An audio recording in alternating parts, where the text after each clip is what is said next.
Hey guys, it's Mike here. So in this tutorial, I'm going to go over the Word Core Microsoft Office Specialist exam. And this exam is really great because it helps you obtain a globally recognized industry certification, but you have to get over 70%. And with this video, I'm hoping to help you do that.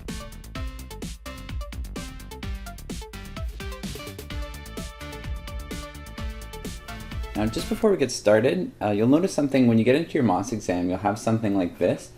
This isn't actually the first step. It's just telling us what the format of these questions will be.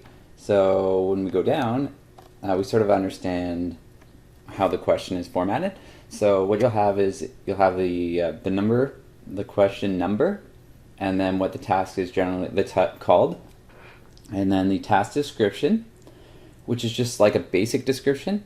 More detailed description of what you're doing is down here, and then where to find it. So like, are you importing a file, or is it like the second paragraph that you have to change? So be careful with that one. So if it doesn't tell you like a specific location, like sometimes they'll say something like change the font theme, but they don't say like apply it to anything or don't highlight a specific word, then you just don't do that. So you have to pay attention to the task location and read the description before you start, and then as well as the task details. But when you see this one come up, don't freak out. I had a lot of students last semester when we were doing the PowerPoint one.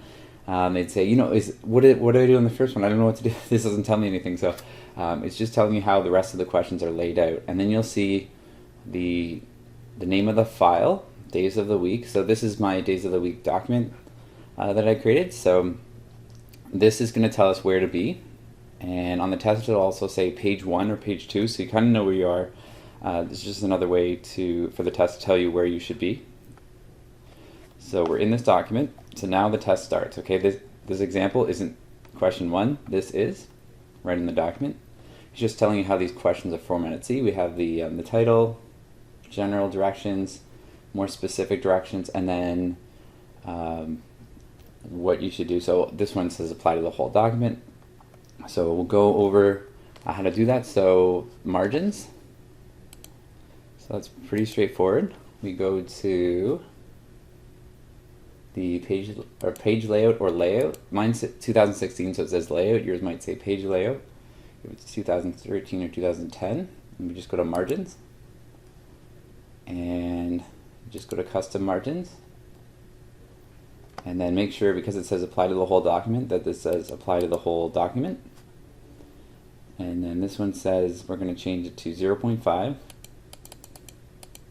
So the top margin to 0.5, the bottom one to 0.5 as well. And again, if you're a typer, you could type that in. I'm a clicker, so I tend to click on the buttons here. So left is 0.8, and right is also 0.8. So we're just kind of okay, and then make sure that whole document is planned, and we say okay. And then it stretched out our document a little bit. So that's number 1. So remember to, when you get on your test, I like clicking the steps on the left side to show me that I'm done that step. So don't forget to do that as well. So I click that one, we'll go down. Now this one is tricky the way it's worded. There's different ways to change the theme of a document. So normally you would do this. So you go to design and then change the theme here. So if they're asking for the overall theme, you would change that. But it's actually just asking us to change the theme of the document and then apply it to the whole document. So it doesn't actually mean, you could take that in so many ways. You could take that as, you know, do you highlight the font and then apply it? Well, it actually just means go to the font theme and just change it. So don't actually like go in, see how it changed the style sets here? That's what you're supposed to do when it says that. So this is a little bit tricky because it doesn't actually mean highlight all the words and then apply Arial font to it. It just means change this theme font that we're going to use going forward to Arial. Okay? Change the font theme, that's all. Nice and straightforward. So, and then create a page border.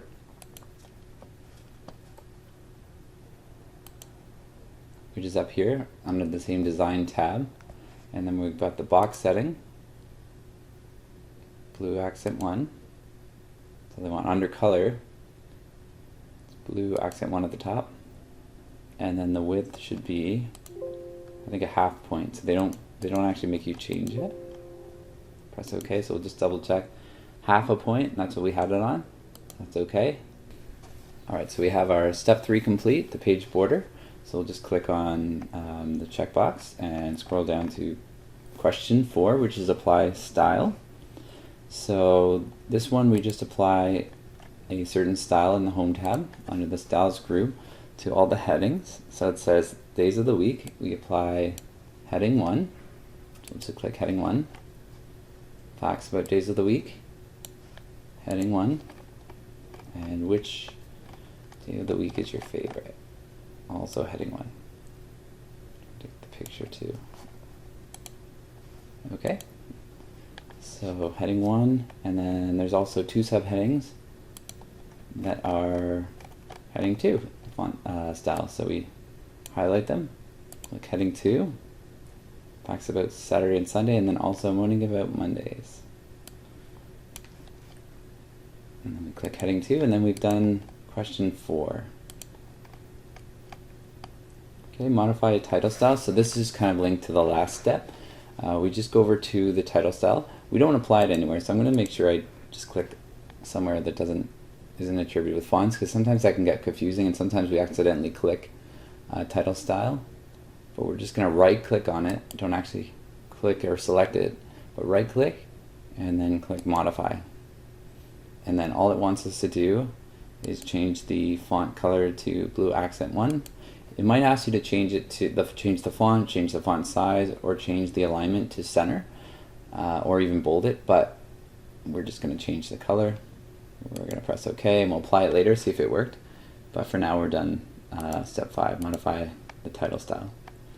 And then we're going to insert a section page break.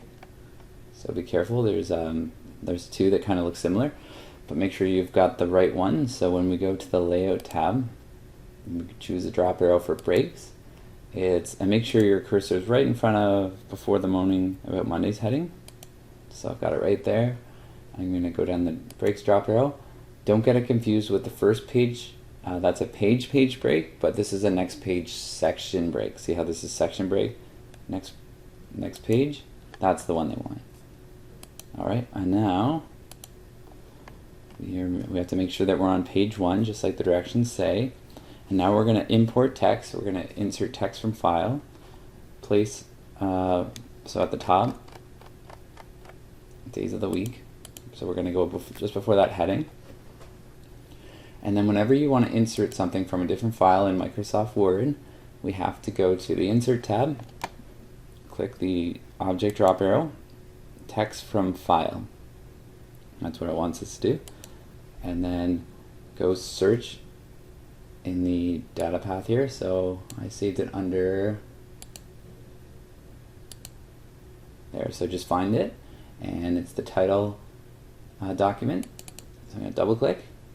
Days of the week, and there it is, and then we're done. Alright, so we imported that text from a file. Now the next step, number 8, is convert a text to a table. So it tells us that where it is under days of the week. Sorry, mistake. Days of the week heading. It should be from days, so we highlight from days to the number 7. Okay, so we're going to highlight this whole thing, so it tells us in the instruction days to 7 below the days of the week heading, so we've got that right. And then it wants us to convert this section to a table, so we're going to say convert text to table. And then there's a few options in here, so column 4, yes, and it says auto fit to contents, and then separated commas.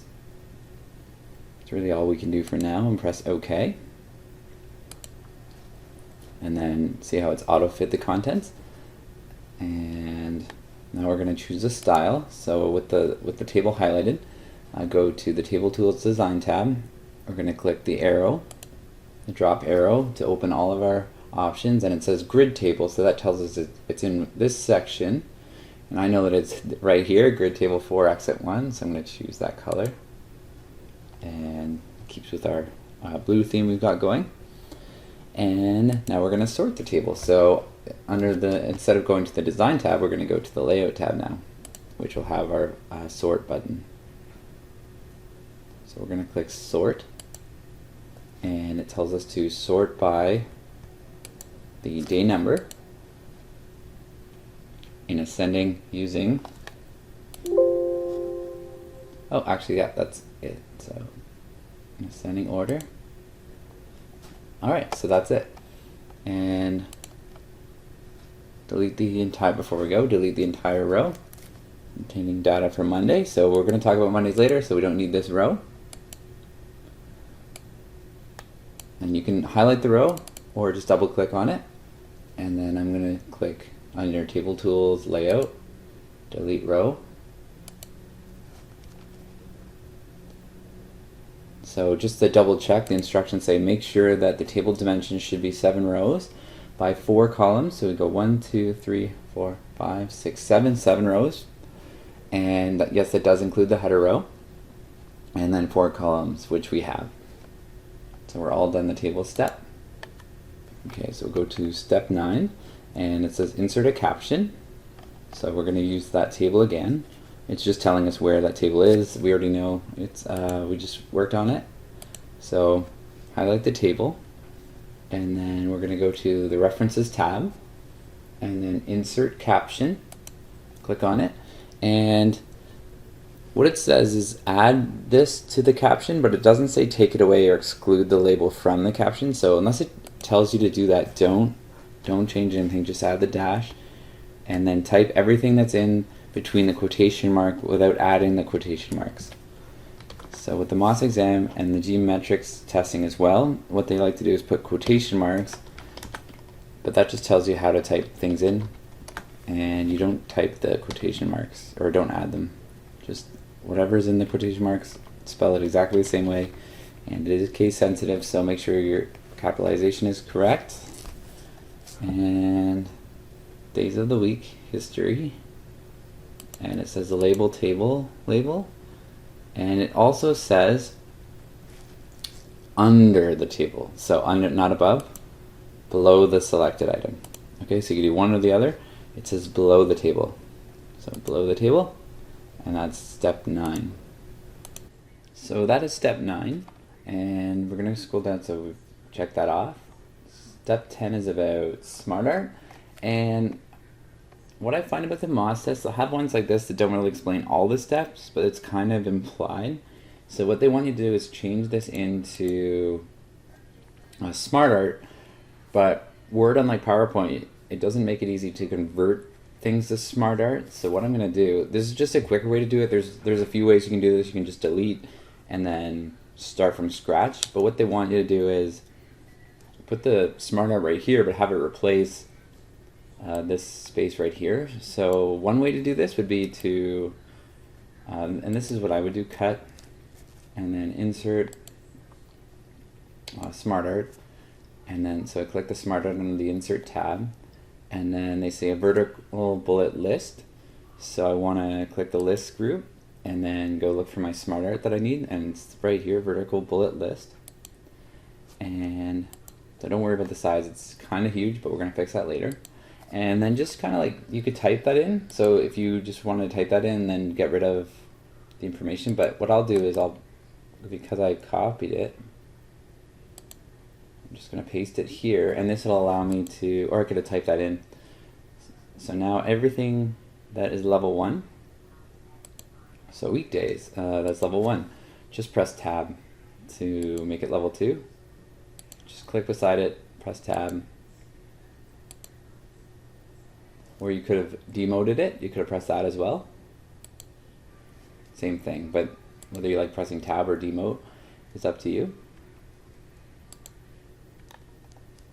Okay, and then that's something that you should have. So it should look like this, and we'll just verify with the steps here. So we have level 1, weekend, and then Saturday, Sunday under it, and we have that. So now that we're affecting the size, this is also really tricky. So the last thing you're going to do is type the Sunday, right? But you want to make sure that you have the whole SmartArt selected. So after you're done typing, take a pause for a second and then highlight the whole shape. Even if it looks like it's selected, it might not be. So take a second to click the outer limits of the shape so that you don't start enlarging one section of it and not the whole thing. So just make sure you've got that whole thing highlighted. And you'll know because you'll start changing the height in the Format tab here under SmartArt Tools, and only one part of it will start getting bigger. So, alright, so we're going to make the height 2.5 inches. And then it's going to go back to page 1, which is good because we're supposed to be on page 1. And so yeah, that's kind of tricky too because you'll be working on page 1 and it'll skip to page 2 because the size is too big. And then we'll just shrink it down so that it fits on page 1. And the width is 5 inches. Okay, so it looks like something like that. We've changed the whole size of it, and that's fine right there. So you can do that under the SmartArt. Just make sure the whole, see how I only had one part selected there, and then I clicked it again, and now the whole SmartArt is selected. And do that under the Format tab, and change the height. Oh, change back. So we're just going to, there. Should stay that way now. Let's double check. It's always good, double check, go back and check. So now it's 2.5 in height and 5 inches in width. Okay, so now we're done. That was step 10. And we'll click and move down to step 11. So again, we're putting a label or a caption for the SmartArt. So we're going to click, make sure it's the whole thing is highlighted. And then we know where this is from our table captions. So under References tab, we're going to click Insert Caption and make sure that it doesn't say, the label says figure, and it doesn't tell us to get rid of that figure. So unless it says delete, we're just going to add on to it like it says there. Don't put the quotation mark. Okay. And then it says below the SmartArt. So below selected item, make sure you have that included on there. And then press OK. All the days. Make sure it says exactly what it says in between the quotations again. And I'm going to click, we're done step 11. So now we're going to insert a footnote for step 12, and it says under the heading in this table to add a footnote. So that would be under the References tab, and then insert a footnote. And then type in the exact things that are right inside of the quotation. So make sure that every letter in Word is exactly like it says inside of the quotation in the instructions.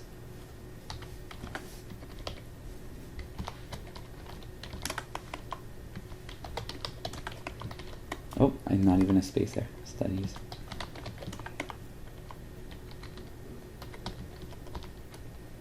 Okay, and again, type whatever's in the quotations, but don't actually put in the quotations. So we've done that. We've inserted the footnote.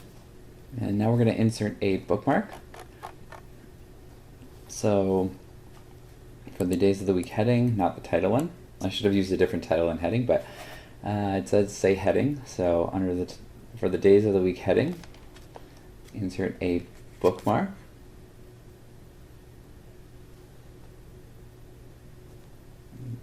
That would be under the Insert tab. And then in the Links group, click Bookmark. And then we're just going to type the bookmark name that it says. Don't put the quotations again, just put everything that's in between the quotations, not the quotations themselves. And then once you add that, you have your bookmark. And now that we have our bookmark, we'll scroll down to, oh, and be careful when it says this on the test, because when it says page 2, that means we need to scroll down to page 2 in our document.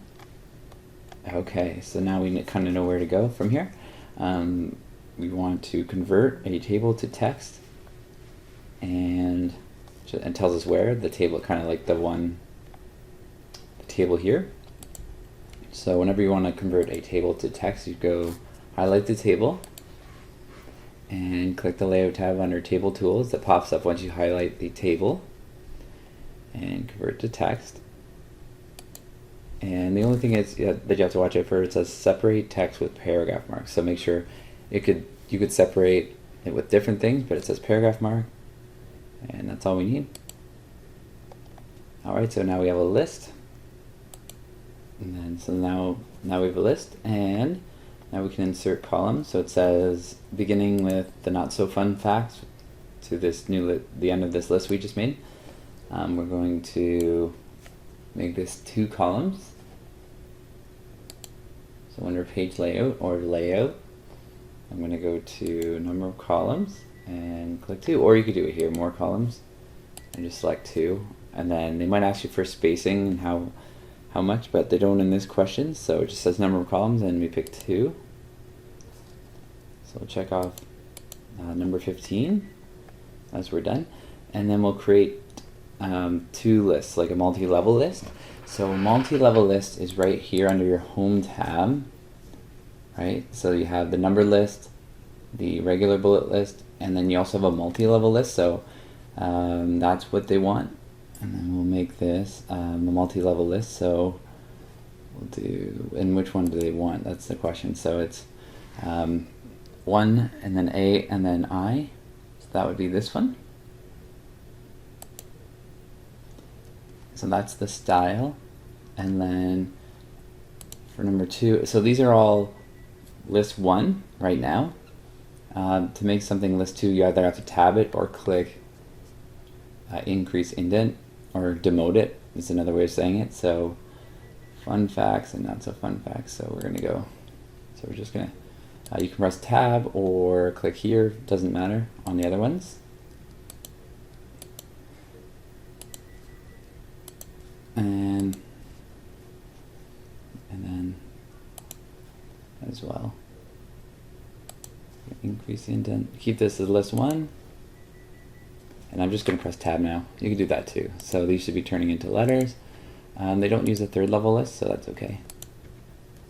So yeah, we have our not so fun facts and fun facts. And that's how you would make the multi-level list. They also asked us to go to a different section. So here, Sunday through 0.001%, we're going to put in normal bullets. So it just says they want normal bullets for this one. And also small caps. So this is a tricky one, and it's hard to find. Most people go here to find it, but it's actually in the font group under the dialog box opener, and then you would choose small caps. So they're capital letters, but they're small ones. So pick small caps, and just be careful with the spacing there. So yeah, that's what small caps look like. So capital letters, but they're smaller capital letters. So that's where you'd find small caps in the dialog box opener, in the font group, on the home tab, and just click small caps. Or they might ask you to drag through something, but same thing. Alright, so that is it for step 16. Now they want us to insert a hyperlink. So we're going to insert a hyperlink on the word Saturday, which is under, now I should have used a different, because they mean the list. So in the list under, even though Saturday is repeated in this paragraph, but I wasn't very clear about that. But the list was sort of an idea that under this Saturday word, we're going to turn this into the new hyperlink. So we're going to right click, highlight Saturday, right click, and we're going to hyperlink this. And it's actually something within the document, so it's actually placed in this document, and it's under the which day of the week is your favorite heading. So we actually just link it to this, some place in the document, which day of the week is your favorite, is the favorite, and press OK, so that when we click it'll take us to this heading, which is like, yeah, it's good to know. Anyways, so it's within the document and it takes us to that heading, so we're able to put a hyperlink in, and then picture, so we're going to modify the picture you see here. and as it tells us to, and it says change the horizontal alignment to right. So this is all under, when I right click, I'm going to go to size and position, and then I have some options here. So first thing I'm going to do is go to text wrapping, make sure it's on tight, and it is. And then it says it wants the horizontal alignment. So this means that it's the alignment, not the absolute position. Horizontal alignment, so that's here. And they want it to the right relative to the margin. And under the vertical alignment, they want the top relative to the margin as well. And then we've got tight text wrapping, so that's fine. They don't want us to change the size. And that would go right here. And that kind of works. So we're done that step. And then we're going to import text again. So we're going to go to step 19. So now for step 19, we're going to import text from, again, so we're going to click at the bottom here. So just remember on the test that in case the instructions are vague about where to put something, like an object or text, it'll show you like a reference image of how it should be at the end. So just check with the reference image. It's on the tab just right beside the instructions.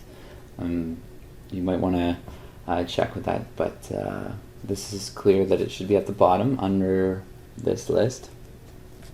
So we're going to insert. Again, whenever you want to insert a text from file, we go to insert and then text from file, and then it wants day history.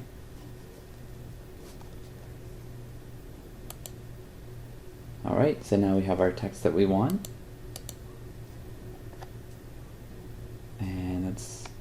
And then we'll go, that's it for step 19. Number 20, it wants us to insert a text box. So under the insert tab again, we're already there anyway, so just go to text box and then click the drop arrow, and we're going to choose Austin quote. And it did say at the bottom of the page, so make sure that you put it where they want it at the bottom. Now don't worry about this being on a different page, we'll fix that soon. So we're just going to, it asks us to cut and paste this text. So we're going to take it out of this text, cut it, and then we've got room up here now. So alright, but this should be at the bottom, so make sure you put it after. And it's still on the second page, and I'm just going to paste the text in here. Okay, so it's at the bottom of the page now. And then even though it says page 2 again, if you check with the reference image, they probably show you that this was on the at the bottom. And so we copy and paste, so cut and paste our text, and then make sure you click on the whole thing. And I'm going to format shape again. Or you could go there, or you could go to here, and sometimes they would do like a text wrapping top and bottom, but it doesn't tell you to. So if it doesn't tell you to, I'm going to go, so in that same spot, click on layout options and then go to see more, and then you have all the layout options that they're asking for. So horizontal alignment would be centered relative to the margin, and then vertical alignment, so it says vertical alignment, bottom relative to the margin as well. Press OK, and that's where it would go. And it doesn't tell you, it says keep the Austin quote formatting, so that's fine. Sometimes they tell you to do like a tight wrap, but they didn't there. So now we're in the final steps. So that was step 20. And now we're going to adjust the zoom, so that's fairly straightforward. Just go to the zoom and just adjust it to 110. So now you see kind of like 2 pages comes up. So we're done that. Oh, sorry, we're done zoom. I jumped ahead. Now we're going to add the document properties. So whenever you want to do that with document properties, that is in the File tab, so sort of like the Backstage view. And then click on Info. And then there are some properties here, but when you want to show more properties, click Show All Properties. And then you've got more properties about this document, and you have the ones. And if you need even more, like keywords, sometimes doesn't show up here, so you have to click here and then go to Advanced Properties. But this is in the Categories field. So Categories right here, and then make sure that you type in everything between the quotations and not the quotations themselves. And type it the same way. Fun Facts Blog. Okay. So even with capitals, I should have capitalized everything there, but if that was the name of a blog, but because I'm trying to demonstrate that no matter how they capitalize it, even if it's wrong, just do it the way they've done it. So Fun Fact Blog, and then that's there for the categories under document properties. So you might have keywords or tags or title that you might have to change in the document properties, but we've done that for the categories in the document properties. So we're all done. Step 22, save options. So that would be under the options tab in this Backstage view. And you see that, so save options here. And it says save auto recover every 12 minutes now. Okay, so we press OK. It's probably a good idea to save at this point too. So press save and then click this off. And then some proofing options as well. So modify the proofing options. So that is in the same kind of spot. It's a little bit harder to find. You go to options again in the Backstage view, and then I believe it's in, it sounds like something out of proofing. So we'll look there. And it says hide spelling errors in the document only, or in this document only. Okay, it doesn't say anything about grammar errors, so we'll just leave it like that. And then we've got step number 24 done. And that is it. So what I want you guys to do is, first of all, kick some serious butt on this exam. I really want you to get that certificate and get a great mark on the MOS exam, or if you're doing a test to enter the workforce. So if you have an exam like this, do really well on it. But then I'd like, if this video will help you, let me know in the comments. And you know, hopefully, and then if you're brave enough, you can post your score and let me know if this video helped. Also, you can let me know if it didn't help or if there's something I can add. That would be great. And so in the next video, I can help people further. So thanks for watching, and good luck on the test. And then come back here and comment if you saw this video and it helped. Thanks so much.